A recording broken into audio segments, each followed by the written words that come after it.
बच्चों आज हम इलेक्ट्रिसिटी चैप्टर पढ़ने जा रहे हैं। ये जो चैप्टर है ना, ये क्लास 10th में भी है और क्लास 7th में भी है, छोटी क्लासेज में भी आता है। ठीक है, हम जो पढ़ने जा रहे हैं वो क्लास 7th के हिसाब से पढ़ने जा रहे हैं इलेक्ट्रिसिटी चैप्टर। ठीक है, तो सबसे पहले हमारी कोचिंग का नाम हेस्टन एकेडमी, ज्वाइन करना चाहे कर लें।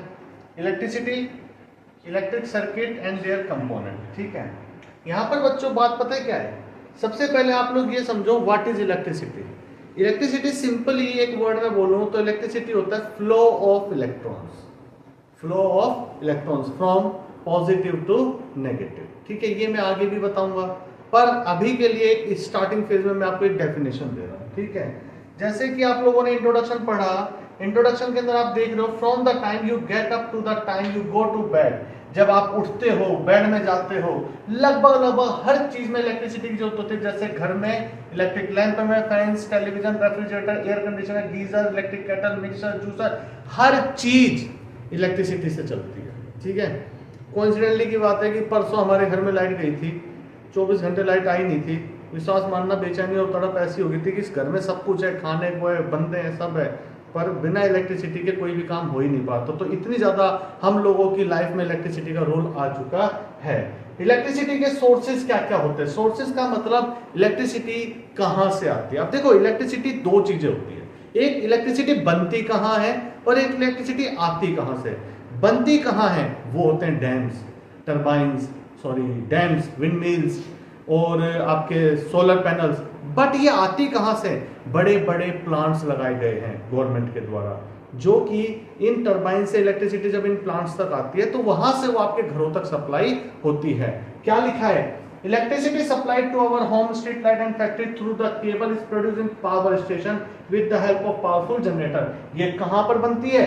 पावर स्टेशन पर। जो मैंने डैम्स बोला, विंड मिल बोला, टरबाइन बोला, इनको पावर स्टेशन बोला जाता है। इन पर ये इलेक्ट्रिसिटी बनती है और फिर वहां से आपके घरों तक पहुंचा दी जाती है। ये पावरफुल जनरेटर उनको बनाने में मदद करते हैं, आगे समझाऊंगा। ठीक है, the turbine of the generator are rotated using the power of flowing water in a dam. समझना मेरी बात, कहने का मतलब, अब ये तो बात हो गई कि इनमें बनती है। ये बनती कैसे?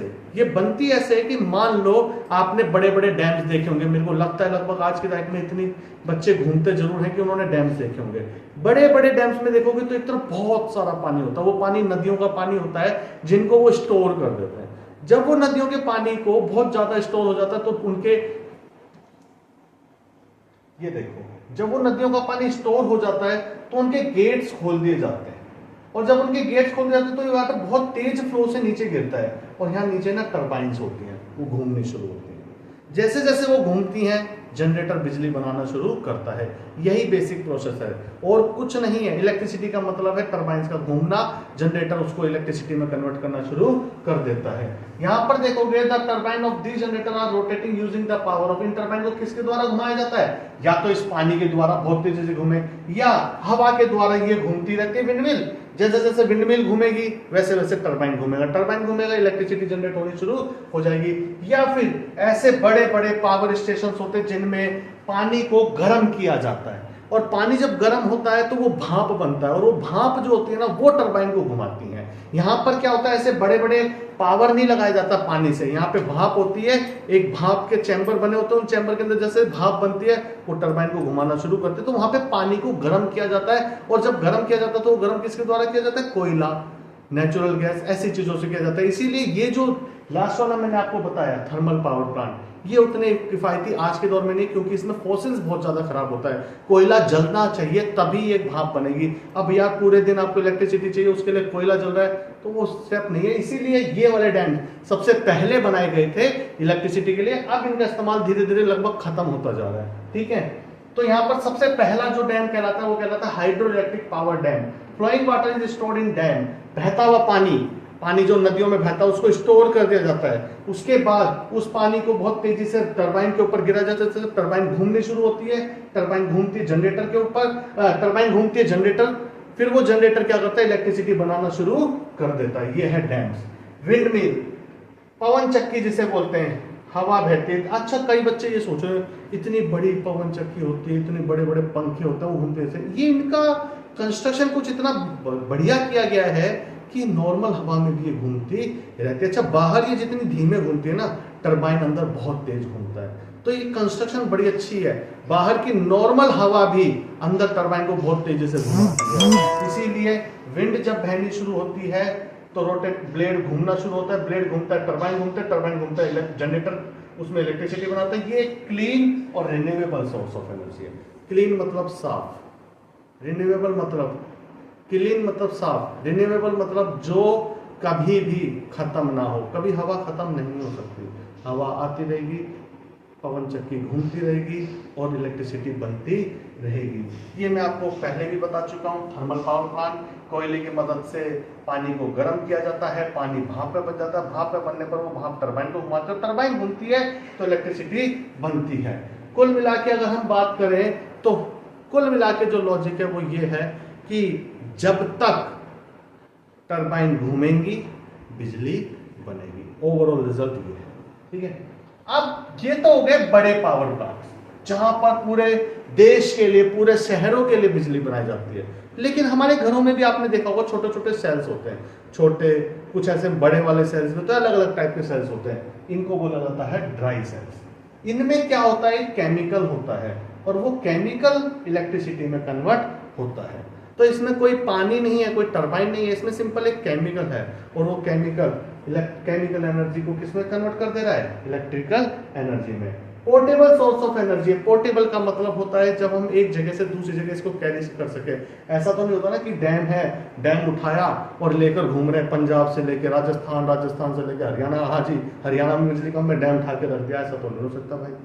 इसीलिए ये होता है, आप कहोगे सर इससे घर की बिजली चलती, नहीं, इनसे सिर्फ क्या चलते हैं, आपके घर के खिलौने, आपके घर की घड़ियां, आपके घर के सारे वो डिवाइसेस, टीवी, रिमोट, टॉयज, ये सब चीजें चलते हैं जो बेसिकली घरों में छोटे लेवल पर इस्तेमाल होती है। इतना ही काम इनका होता है ड्राई सेल्स का।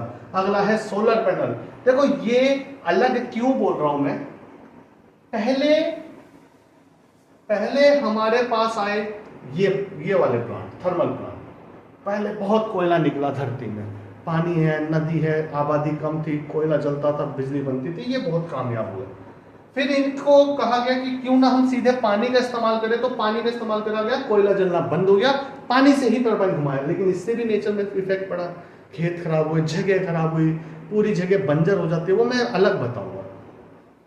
फिर आए ये, इनमें क्या नुकसान हुआ, इनमें नुकसान हुआ कि जो नीचे की खेत है ना, जमीन है, ये जमीन लगभग ब्लॉक हो जाती है। यहाँ पर आप ज्यादा काम नहीं कर सकते हो, काम तो कर सकते हो पर ज्यादा काम नहीं कर सकते हो। इसीलिए आखिरी में जो एक अच्छा ऑप्शन बना वो बना सोलर। सिर्फ एक धरती पे एक ऐसी चीज जो कभी खत्म नहीं होगी वो है सन। जो धरती है ना, धरती, वो जब 2.5 बिलियन इकट्ठी करोगे ना, 2.5 बिलियन, तब वो एक सन के बराबर बनेगी। तो सोचो सन कितना बड़ा है, 2.5 बिलियन अर्थ्स, इतनी सारी अर्थ्स जब इकट्ठी होंगी तो वो सन के बराबर होंगी। तो सोचो सन कितना बड़ा है, तो उसकी एनर्जी खत्म होने में मुझे तो लगता नहीं कभी खत्म नहीं होगी, ठीक है। तो सन का जब डायरेक्ट इस्तेमाल किया जाता है, उसका इस्तेमाल करने से जब इलेक्ट्रिसिटी बनती है उसको बोला जाता है सोलर पैनल। जैसे यहां पर ये सेल होते हैं, वैसे इन पैनल्स में भी बहुत सारे सेल्स लगाए जाते हैं और उनके अंदर भी केमिकल्स होता है। और उन केमिकल जब उनके ऊपर सनलाइट पड़ती है, वो केमिकल जो होता है वो सनलाइट को इलेक्ट्रिसिटी में कन्वर्ट करता है। ये एक renewable pollution free source of energy. देखो हम दिल्ली से हैं, रहते दिल्ली में, तो दिल्ली के अंदर सोलर पैनल उतने नहीं देखने को मिलते हैं। पर जैसे आप राजस्थान साइड पे जाओगे ना, मैंने देखा बहुत, लगभग हर घर में सोलर पैनल है। अच्छा, उनसे, उनके घरों के सोलर पैनल से ये तो नहीं है कि एसी चल रहा है, पर भैया उनके घर के बल्ब, फ्रिज, टीवी, पंखे वो रेगुलर चल रहे। तो सोचो कितना बढ़िया उनका इस्तेमाल है। राजस्थान में धूप आई, सनलाइट है, आपके सोलर पैनल लग गया, इलेक्ट्रिसिटी बनना शुरू हुई, घरों में बिल इस्तेमाल आ ही नहीं रहा है। यही सबसे बढ़िया सोर्स ऑफ एनर्जी आज की तारीख में बन चुका है। कुछ की पॉइंट्स को पढ़ लेते हैं। इस जो अब तक हमने पढ़ा उसमें हमने क्या क्या पढ़ा है। इलेक्ट्रिसिटी हमारी लाइफ के लिए बहुत जरूरी है। इलेक्ट्रिसिटी बनाने के लिए पावर स्टेशन होते हैं जिनमें जनरेटर लगे होते हैं, पानी का, हवा का, स्टीम का इस्तेमाल किया जाता है टरबाइन घुमाने के लिए जो बिजली बनाते हैं। सूखे सेल्स होते हैं जो केमिकल एनर्जी को चेंज कर देते हैं इलेक्ट्रिसिटी में। सोलर पैनल जो सनलाइट की एनर्जी को इस्तेमाल करके इलेक्ट्रिकल में चेंज कर देते हैं।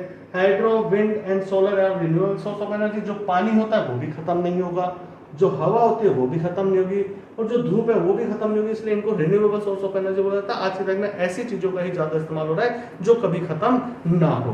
तो अब तक आप लोगों को ये चीज समझ में आ गई होगी, ठीक है। अब हम अगले लेक्चर के अंदर इसके आगे का हिस्सा पढ़ने जाएंगे।